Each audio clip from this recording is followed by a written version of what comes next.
Hello friends, I am doctor Pankaj. और आज इस वीडियो में फिर से हम कुछ अपने यूट्यूब के जो इम्पोर्टेंट कमेंट्स हैं उनको देखेंगे।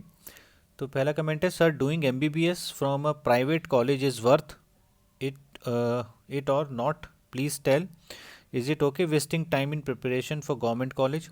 तो ये बोलना चाहते हैं कि ये पूछें कि अगर ये प्राइवेट कॉलेज से एमबीबीएस करना ठीक है या नहीं है, या फिर प्राइवेट मेडिकल कॉलेज से एमबीबीएस ना करके नीट की प्रिपरेशन की जाए गवर्नमेंट मेडिकल कॉलेज के लिए। तो देखिए, मेरा जो पर्सनल व्यू है वो ये है कि 1 साल तो एटलीस्ट आप गवर्नमेंट मेडिकल कॉलेज की प्रिपरेशन में लगा ही सकते हैं। और अगर आप सिंसियर हैं तो आप 11th से ही प्रिपरेशन शुरू कर दीजिए, 11th 12th में अच्छे से तैयारी कीजिए। बहुत हुआ तो उसके बाद 1 साल और आप लगा सकते हैं अगर आपने 11th 12th में अच्छे से पढ़ाई की है। और अगर स्टिल आपको लगता है कि आपका सिलेक्शन नहीं हो पा रहा है, तो अगर आप सक्षम हैं तो आप प्राइवेट मेडिकल कॉलेज में भी एडमिशन ले सकते हैं, उसमें कोई भी हानि नहीं है। हाँ, बस इतना है कि जब आप एडमिशन लेंगे तो ऑब्वियसली प्राइवेट मेडिकल कॉलेज में जो फ़ी है वो तो काफ़ी ज़्यादा होती है। तो आपके पास उतने पैसे होने चाहिए। ऐसा नहीं है कि आप अपने पेरेंट्स पे दबाव डाल के उस चीज़ को मतलब उतनी फ़ी दें वहाँ पे। तो अगर किसी के पेरेंट्स सक्षम है तभी उस चीज़ के लिए जाएं। और दूसरा एक सबसे इंपॉर्टेंट चीज़ कि आपको मेडिकल साइंस में इंटरेस्ट है या नहीं है। अगर इंटरेस्ट है तो डेफिनेटली आप प्राइवेट मेडिकल कॉलेज से भी एमबीबीएस कर सकते हैं। सर प्रणाम, मैं आपका बहुत दिनों से सब्सक्राइबर हूँ। मैं सेकंड टाइम नीट का 2023 में देने वाला हूँ। ये मतलब नीट सेकंड टाइम देने जा रहे हैं 2023 में। सर मेरा एक आर्गुमेंट है कि आप पटना की जगह दरभंगा आइए, क्योंकि यहाँ पर पेशेंट लोड बहुत ज़्यादा है। मेरे हिसाब से इस शहर में नॉट अ सिंगल डॉक्टर जिसके पास 100 से 150 पेशेंट डेली ना हो। ओके। और टोटल 5 से 7 लाख की पॉपुलेशन है यहाँ की, और 10 से 12 ही अच्छे डॉक्टर हैं इनके हिसाब से। अब इनका बोलना है कि यहाँ से एक्चुअली ये था कि मैंने एक वीडियो तैयार की थी जिसमें मैंने कहा था कि मैं महीने में 2 दिन के लिए पटना जाता हूँ। तो जो भी ऐसे पेशेंट हैं जो जो दिल्ली दिखाने नहीं आ पाते हैं वो पटना में मुझे मिल सकते हैं। तो उसी वीडियो पे इन्होंने कमेंट किया था, और इनका बोलना है कि मैं दरभंगा जाऊँ। दरभंगा जो एक्चुअली जगह है वो पटना से लगभग लगभग 4 घंटे की दूरी पे है।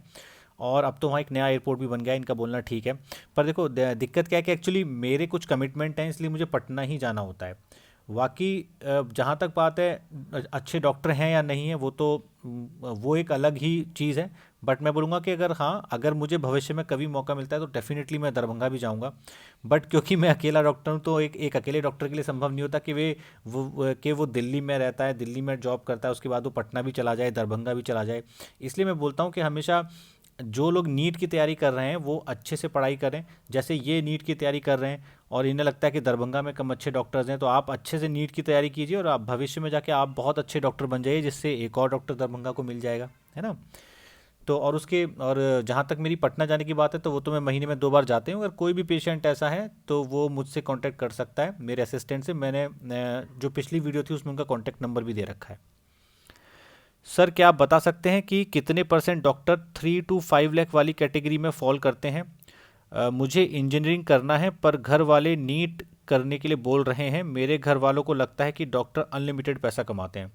देखिए, ये जो 3 से 5 लाख पर मंथ कमाने वाले डॉक्टर हैं ना, ये तो काफ़ी सारे हैं। मतलब जो भी क्लिनिकल ब्रांच में एमडी या एमएस कर लेता है कोई भी डॉक्टर, मैं तो शायद ही किसी डॉक्टर को जानता हूँ जिसने क्लिनिकल ब्रांच में एमडी एमएस किया और वो 3 लाख रुपए ना कमाता हो।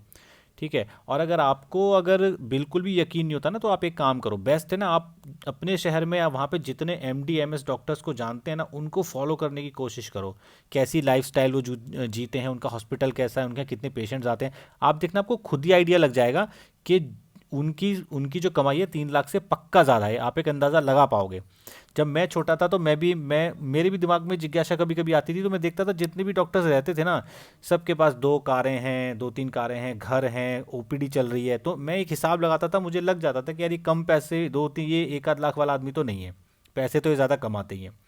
तो 3 से 5 लाख कमाना यार, कोई भी पोस्ट ग्रेजुएशन करने के बाद जो एसआरशिप होती है वो 3 साल की होती है। तो उस 3 साल में तो हो सकता है आपको कम पैसा मिले, बट एक बार एसआरशिप कंप्लीट होने के बाद जब आप अपनी खुद की प्रैक्टिस शुरू करते हो या फुल फ्लेज डॉक्टर बन जाते हो, तो 3 लाख कमाना कोई बहुत बड़ी बात नहीं होती किसी भी डॉक्टर के लिए। और जहाँ तक आपका सवाल है, तो आप इंजीनियरिंग करना चाहते हैं, तो मैं आपको बोलूँगा कि जो आप करना चाहते हो ना आप उसी में जाओ। अगर आप इंजीनियरिंग करना चाहते हो, इसका मतलब आपका इंटरेस्ट इंजीनियरिंग में, मेडिकल साइंस में नहीं है। तो मेरे ख्याल से आप बेटर कर पाओगे इंजीनियरिंग में। और इंजीनियरिंग बहुत ही अच्छी चीज़ है। कोई ऐसा नहीं कि डॉक्टर ही सब अच्छे होते हैं, इंजीनियर खराब होता है, ऐसा कुछ भी नहीं है। हर ब्रांच, हर फील्ड, हर करियर की अपनी इंपॉर्टेंस है। हमें अच्छे डॉक्टर्स चाहिए, हमें अच्छे इंजीनियर्स भी चाहिए। तो आप इंजीनियरिंग में जाइए मेरे ख्याल से, और वहाँ पे आप बहुत अच्छा करेंगे। और इंजीनियर्स भी बहुत पैसा कमाते हैं, ऐसा कुछ नहीं कि वो लोग नहीं कमाते। देखिए एक ही बात याद रखिए कि जो भी चीज़ आप कर रहे हो ना, उसमें आप एकदम अच्छे होने चाहिए, परफेक्ट होने चाहिए। तो आप चाहे इंजीनियर रहो चाहे डॉक्टर रहो, पैसा तो आप कमाओगे ही। वर्धमान महावीर मेडिकल कॉलेज के रेडियो डायग्नोसिस के ऊपर वीडियो बनाइए। देखिए ये बोलने कि वीएमएमसी, जो वर्धमान महावीर मेडिकल कॉलेज है जो कि दिल्ली में है, जो जिसके अंदर की सफदरजंग हॉस्पिटल आ जाता है, जो कि सफदरजंग हॉस्पिटल के नाम से फेमस है, उसके बोलना चाह रहे हैं कि उसके जो एमडी रेडियो है उसके ऊपर वीडियो बनाइए। तो देखिए कोई ऐसा मतलब तो है नहीं एमडी रेडियो। बस मैं ये बताना चाहूँगा कि वीएमएमसी की अगर एमडी रेडियो चाहिए तो वो बहुत ही हायर रैंक पे जाती है। आपको ऑल इंडिया नीट के अंदर बहुत ही हायर रैंक लानी पड़ेगी, 100 200 300 के अंदर, तभी आप उस रेडियो तभी वो सीट आपको मिल पाएगी। क्योंकि जो टॉपर्स होते हैं वो सीट को उठा लेते हैं। एक तो वो रेडियो की सीट है, और दूसरी उसके बाद दिल्ली में है, तो ऑब्वियसली कोई भी उठाएगा। और जहाँ तक कि बाकी सुविधाओं की बात है, तो ऑलमोस्ट सारी सीटी एमआरआई सब कुछ वहाँ पे होता ही है। तो ऑब्वियसली पढ़ाई तो वहाँ अच्छी होती है, इसमें कोई डाउट ही नहीं है। सर क्या एमएसएमडी के बाद 2 हॉस्पिटल ज्वाइन कर सकते हैं? बिल्कुल कर सकते हैं। पर आप अगर गवर्नमेंट हॉस्पिटल में जॉब करते हैं, अगर आप गवर्नमेंट मेडिकल कॉलेज में या गवर्नमेंट हॉस्पिटल में अगर आप एसआरशिप कर रहे हैं, तो आप नहीं कर सकते। आप चोरी छुपके करो, वो एक अलग बात हो जाती है, वो तो आप इलीगल काम कर रहे हो। बट अगर आप लीगली, आप अगर गवर्नमेंट सेक्टर में काम कर रहे हैं, तो आप 2 हॉस्पिटल्स में काम नहीं कर सकते हैं। मगर अगर आप प्राइवेट हॉस्पिटल में काम करें, तो ऑब्वियसली आप आराम से 2 हॉस्पिटल में काम कर सकते हैं। सर मेरा बेटा की भी बिल्कुल ऐसी हालत है। देखिए अच्छा, ये जो कमेंट है ना, मैंने एक्चुअली कमेंट, मेरी एक पुरानी वीडियो है जो मैंने बताया था, जिसपे एक बच्चे की बोन जो है ना उसका फ्रैक्चर हुआ था, और किसी ने उसका गलत ट्रीटमेंट कर दिया था, और उस बोन का यूनियन नहीं हुआ था, वो जुड़ी नहीं थी, उसमें बीच में ना गैप रह गया था। तो ये कोई सब्सक्राइबर है जिन्होंने कहा है कि इनके बेटे के साथ भी ऐसा ही हुआ है, और अभी लगभग 6 महीने हो चुके हैं तब भी जुड़ा नहीं है, तो ये हमसे राय मांग रहे हैं। तो देखिए मेरा बोलना है कि आपके घर के बगल में जो भी गवर्नमेंट मेडिकल कॉलेज हो, कोई भी गवर्नमेंट मेडिकल कॉलेज हो, अच्छा वहाँ जाने की कोशिश करें। वहाँ का जो ऑर्थोपेडिक्स का जो विभाग है, वहाँ की पर्ची कटवाएं और वहाँ पे दिखाएं। देखिए कोई भी जो गवर्नमेंट मेडिकल कॉलेज होता है ना, वहाँ पे डॉक्टर्स तो अक्सर अच्छे होते ही हैं। अगर सारे डॉक्टर उतने क्वालिफाइड ना हो, तो हर मेडिकल कॉलेज में 1 या 2 सर्जन तो काफ़ी अच्छे होते हैं।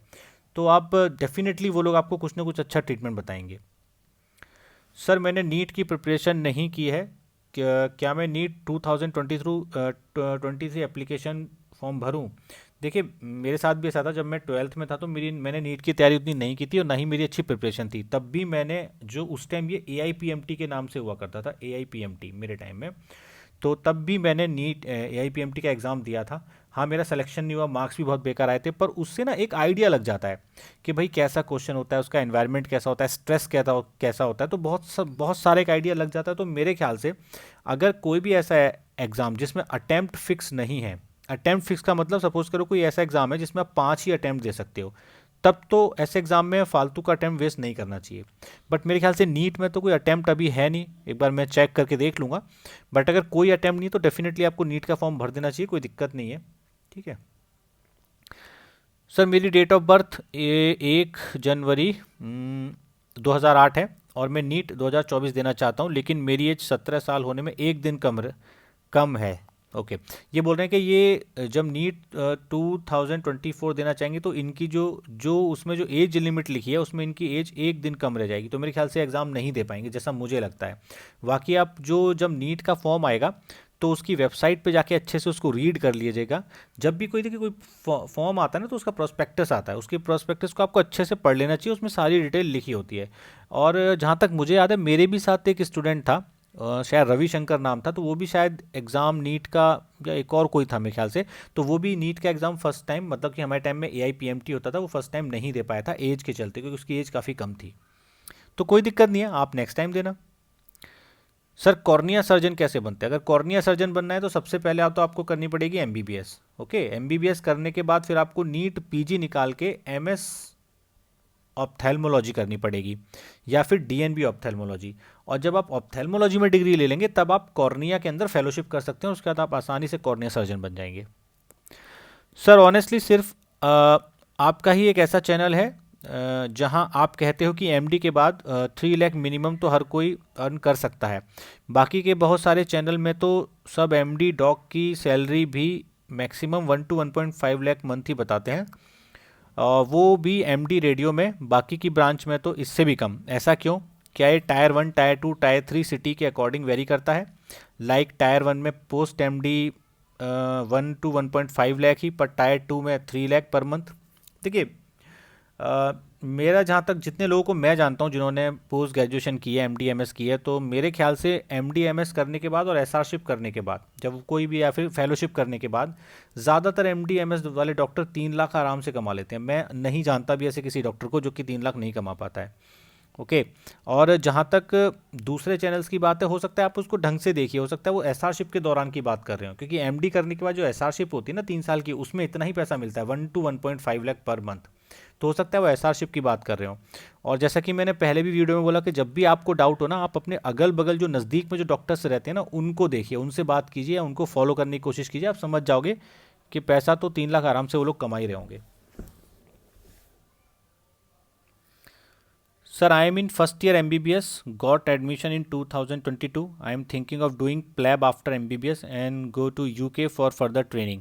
सर मैं आपकी पर्सपेक्टिव चाहता हूँ, आपको क्या लगता है मुझे इंडिया में ही रहना चाहिए या यूके में सेटल हो जाना चाहिए, considering quality of life and पे एंड वर्क एनवायरनमेंट। वैसे सर मैं बिहार के कॉलेज से हूँ, सर क्या इंडिया में स्कोप है? By the way I like surgical side मोर। देखिए ऐसा कुछ नहीं है, अगर आपको लगता है कि आपको यूके में सेटल करना है तो डेफिनेटली आप जा सकते हैं। बहुत सारे लोग, बहुत सारे स्टूडेंट इंडिया से जाते भी हैं। यूके बहुत अच्छी जगह है काम करने के लिए, सेटल करने के लिए। ऐसा कुछ भी नहीं है कि आप गलत सोच रहे हो।